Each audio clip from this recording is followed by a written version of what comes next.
Hello friends, welcome to SSC coaching centre. दोस्तों, आज के वीडियो हम बात करेंगे बहुभुज के प्रश्नों की, पॉलीगन की। ठीक है, तो वीडियो को आप अंत तक देखिएगा, सब कुछ अच्छे से समझ में आएगा और ये चैप्टर कितना इंपॉर्टेंट है आपको अच्छे से मालूम है। तो चलिए स्टार्ट करते हैं। पहला प्रश्न है, एक समबाहु बहुभुज के सभी अंतः कोणों का योग उसके सभी बाह्य कोणों के योग का 2 गुना है, यह बहुभुज है। अब यह बहुभुज कैसा है? एक अष्टभुज है या एक नवमभुज है या एक षष्ठभुज है या इनमें से कोई नहीं। देखिए, यहाँ पर सबसे पहले मैं योग निकालने का जो फॉर्मूला होता है उसे लिख देता हूँ। n-2, ठीक है, n-2 इंटू 180। ठीक है, देखिए सभी अंतः कोणों का योग 180 होता है और सभी बाह्य कोणों का योग 360 होता है। क्लियर है? इतना आपको याद रखना है। अगर देखिए यहां पर प्रत्येक की बात करेगा, प्रत्येक की, हर एक की, प्रत्येक का मतलब हर एक होता है, तो n से डिवाइड कर देंगे। अगर प्रत्येक की बात नहीं की तो इसे हटा देंगे। ठीक है, आप प्रश्न को पढ़ लीजिए। एक समबाहु बहुभुज के सभी अंतः कोणों का योग, तो अंतः कोणों का योग निकालने का फॉर्मूला मैंने लिख दिया। अंतः कोणों का योग उसके सभी बाह्य कोणों के योग का 2 गुना है। बाह्य कोण के योग का कितना है? 2 गुना है। ठीक है, बाह्य कोण के योग का 2 गुना है। तो बाह्य कोणों का योग कितना होता है? 360, उसका 2 गुना है, तो 2 गुना हमने कर दिया। अब इसको सॉल्व कर लीजिए, बस आपके प्रश्न का आंसर आ गया। देखिए 180 से 360 कितनी बार में कटेगा? 2 बार में। n-2 बराबर 2 कमल पे 2 से कितना हो जाएगा? 4 हो जाएगा। अब देखिए n बराबर, ये माइनस का 2 इधर जाएगा तो प्लस का 2 हो जाएगा, तो ये कितना आ जाएगा? n का मान 6 हो जाएगा। माइनस का 2 इधर जाके प्लस का 2, तो प्लस का 2 प्लस का 4 प्लस का 6, n का मान कितना आ गया दोस्तों? 6 आ गया। 6 का मतलब क्या होता है? षष्ठभुज। तो यह एक षष्ठभुज है। सी ऑप्शन आपके प्रश्न का बिल्कुल सही आंसर होगा। जिस तरीके से यह प्रश्न समझ में आया है उसी तरीके से सभी प्रश्न आपको समझ में आएंगे, बस वीडियो को पूरा अंत तक देखिएगा। क्लियर है? अब देखेंगे हम अगला प्रश्न। अगला प्रश्न है, यदि एक समबाहु बहुभुज के प्रत्येक अंतः कोण इसके बाह्य कोण का 11 गुना हो तो इस बहुभुज की भुजाओं की संख्या कितनी है? बहुत अच्छा प्रश्न है। मैंने क्या फॉर्मूला लिखाया? n-2 इंटू का कितना? 180। अब मैंने एक बात कही थी, अगर प्रत्येक की बात करेगा तो n से इसमें डिवाइड करना है। ठीक है, यही मैंने कहा था। और सभी अंतः कोणों का योग 180 होता है और बाह्य कोण का मैंने कितना बताया? बाह्य कोण का होता है 360। तो बाह्य कोण का कितना है दोस्तों? 11 गुना है। तो 11 गुना है तो 11 गुना कर दीजिए। यहां प्रत्येक निकाल रहे हैं तो यहां भी तो प्रत्येक निकालेंगे हम। क्लियर है? बस सॉल्व कर लीजिए, कटाना है कट जाएगा, n से n कट जाएगा, बराबर में नीचे नीचे। और देखिए 180 से 360 कट जाएगा, ये 2 बार में। 2 का मल्टीप्लाई 11 से होगा तो 11 दूनी ये 22 होगा। और इधर क्या है? n-2 है इधर, तो वही निकलेगा। n बराबर, ये माइनस का 2 इधर जाके प्लस का 2, तो 22 और ये प्लस का 2 हो जाएगा, तो कितना हो जाएगा? 24। n का मान 24 हो गया। n का मान 24 है। आपसे पूछ रहा था कि भुजाओं की संख्या कितनी होगी? भुजाओं की संख्या दोस्तों 24 होगी। डी ऑप्शन आपके इस प्रश्न का सही आंसर हो गया। आपको लगता है कि ये प्रश्न कठिन होंगे? मुझे तो नहीं लगता, बिल्कुल कठिन प्रश्न है। वीडियो को अंत तक देखिएगा, बहुत इजी तरीके से समझाया गया है, आपको सभी कुछ समझ में आएगा। अब देखेंगे हम अगला प्रश्न। अगला प्रश्न है, एक समबाहु बहुभुज के सभी अंतः कोणों का योग 1080 है। इस बहुभुज की भुजाओं की संख्या कितनी है? देखिए n-2 इंटू 180 डिग्री, ये क्या होता है? सभी अंतः कोणों का योग। ठीक है, अब हमें दे रखा है ये कितने के बराबर? हमारे पास जो योग है वो दे रखा है 1080 डिग्री। ठीक है, देखिए ये हमारा योग निकालने का फॉर्मूला होता है और हमें योग दे रखा है पहले से 1080। तो इस बहुभुज की भुजाओं की संख्या कितनी है? बस कटाना है, कटा लीजिए, आंसर आ जाएगा। देखिए 0 से ये 0 कट जाएगा। ठीक है, 18 से कटाएंगे 108 को, ये 6 बार में कट जाएगा। n-2 बराबर का इधर 6 बचा। n बराबर माइनस का 2 इधर जाके प्लस का 2, तो प्लस का 6 प्लस का 2 कितना हो जाएगा? प्लस का 8। तो भुजाओं की संख्या कितनी है? 8 हो जाएगी। पहला ऑप्शन सही हो जाएगा। क्लियर है दोस्तों? देखिए भुजाओं की संख्या 8 होने का मतलब क्या है? जो हमारा बहुभुज होगा वो अष्टभुज होगा। ठीक है, भुजाओं की संख्या 9 होंगी तो नवम भुज होगा। ठीक है। भुजाओं की संख्या 4 होगी तो चतुर्भुज होगा, भुजाओं की संख्या 3 होगी तो त्रिभुज होगा। ये बात आप अच्छे से जानते हैं, तो ये प्रश्न भी क्लियर है। अब देखेंगे अगला प्रश्न। अगला प्रश्न है, किसी समबाहु बहुभुज का प्रत्येक अंतः कोण एक समबाहु षष्ठभुज के प्रत्येक अंतः कोण का 9/8 हो तो इसमें भुजाओं की संख्या है। अच्छा प्रश्न है। पहले प्रश्न में दो बात कही गई है, उसे अच्छे समझिएगा। किसी समबाहु बहुभुज का प्रत्येक अंतः कोण, मैंने क्या निकाला है फॉर्मूला इसका, n-2 इंटू 180। प्रत्येक की बात कहे तो मैंने बोला था कि n से आप डिवाइड कर देना, ठीक है। अब यहां पर इसने सीधी सीधी बात कही है, षष्ठभुज है।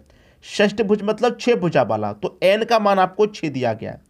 6 - 2 इंटू का 180 बट्टे कितना n, n का मान आपको दिया गया है 6। 6 त्रिक का 18 और 1 की 0, 30 बार में कट गया, ठीक है, 30 बार में कट गया।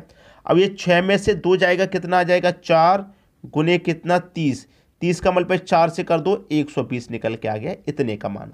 अभी आंसर नहीं आया, 120 आया। अब आगे एक और बात कही गई है कि प्रत्येक अंतः कोण का, तो प्रत्येक अंतः कोण का क्या फॉर्मूला है, n-2, ठीक है, फॉर्मूला आपको मालूम है, इंटू 180। प्रत्येक की बात करेगा तो क्या करेंगे, बटे में n रखना है, बराबर कितना निकल के हमारा प्रत्येक कोण 120।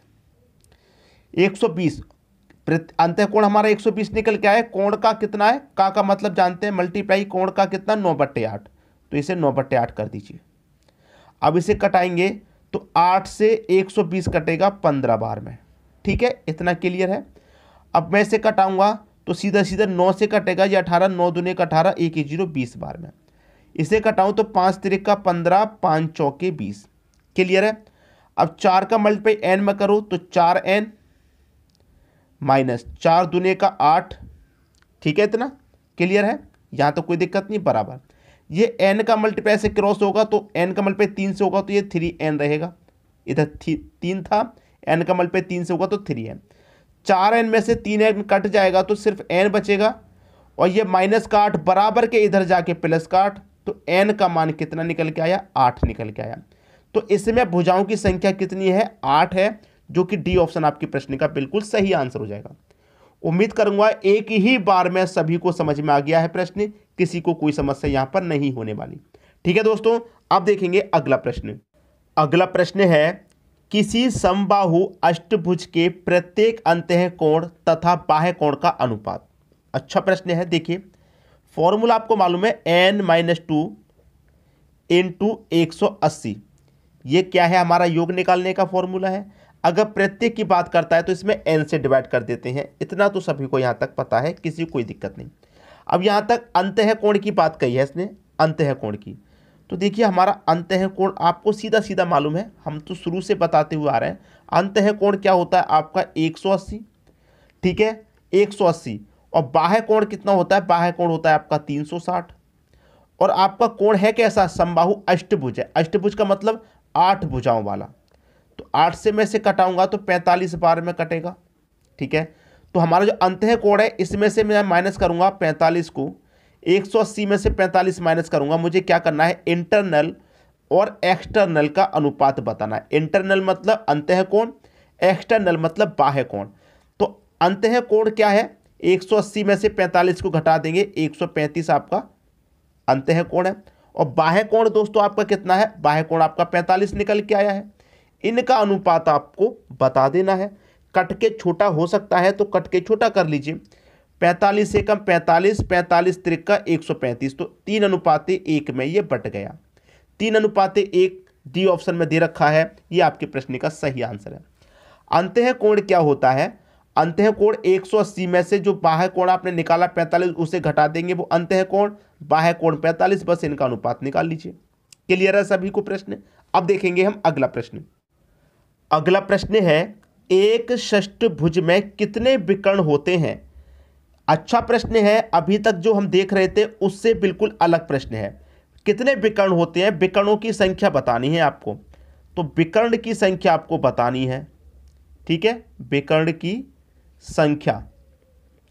विकर्ण की संख्या बराबर क्या फॉर्मूला होता है, लिख लीजिए, n × n - 3/2, ठीक है। अब n आपका कितना है, किसकी बात की है, षष्ठभुज की बात की है, तो इसका मतलब n आपका 6 हो गया। षष्ठभुज मतलब 6 भुजाओं वाला, n आपका 6 हो गया। ठीक है, क्लियर है। अब देखिए n आपका 6 हो गया, 6 में से 3 को घटा देंगे तो 3 ही तो आएगा, बट्टे में 2, 2 से कटाएंगे 3 बार में, 3 त्रिक का कितना 9 हो जाएगा। तो कितने विकर्ण होते हैं दोस्तों, 9 विकर्ण होते हैं। सी ऑप्शन बिल्कुल सही हो गया। तो विकर्ण की संख्या कैसे पता करते हैं, इस फॉर्मूले को नोट अभी कर लीजिए अपनी कॉपी में। सभी की समझ में ये प्रश्न भी आ गया। अब देखते हैं अगला प्रश्न। अगला प्रश्न है, एक डेकागन के कितने विकर्ण होते हैं। दोस्तों हमने अभी अभी आपको प्रश्न बताया है कि विकर्ण की संख्या आपको पता करनी है, विकर्ण की संख्या, ठीक है, विकर्ण की संख्या पता करनी है। तो विकर्ण की संख्या पता करने का क्या फॉर्मूला होता है, n into n minus 3 divided by 2। यही फॉर्मूला अभी बताया है। लेकिन अभी जो हमने प्रश्न देखा था उसमें 6 भुजाओं वाला षष्ठभुज था, लेकिन यहां पर डेकागन दिया गया है। अब डेकागन क्या होता है, इसकी कितनी भुजाएं होती हैं, अगर ये नहीं पता आपको तो प्रश्न तो नहीं कर पाएंगे, इसीलिए मैंने ये प्रश्न यहां पर रखा है। डेकागन होता है दोस्तों 10 भुजाओं वाला, जैसे अष्टभुज 8 भुजाओं वाला, 10 भुजाओं वालों को डेकागन कहते हैं। तो इसका मतलब n का मान आपका कितना होगा, 10 इंटू n का मान 10, 10 में से 3 घटा देंगे 7, पट्टे में कितना 2। अब 2 से 10 कटेगा 5 बार में, 5 का मल्टीप्लाई 7 से कर दो, 5 सत्ते 35 आ जाएगा। ठीक है, तो आप बता देंगे आप विकर्ण की संख्या कितनी होगी, 35। सी ऑप्शन आपके प्रश्न का बिल्कुल सही आंसर हो गया। उम्मीद करूंगा कि सभी प्रश्न आपको बहुत अच्छे से समझ में आ गए हैं। कोई भी प्रश्न ऐसा नहीं होगा जो आपको समझ में ना आया हो। जियोमेट्री के जो प्रश्न हैं हम आपके लिए करा रहे हैं, सभी प्रश्न कराएंगे, जो इंपॉर्टेंट बनता है सब कुछ कराएंगे। बस आप रेगुलर हमारे साथ जुड़े रहिए और वीडियो को शेयर करना मत भूलिएगा। जितना शेयर आप करेंगे उतना ही आप लोगों की मदद कर पाएंगे। ठीक है दोस्तों, उम्मीद करता हूं किसी को कोई समस्या नहीं होगी। वीडियो देखने के लिए आपका बहुत बहुत धन्यवाद।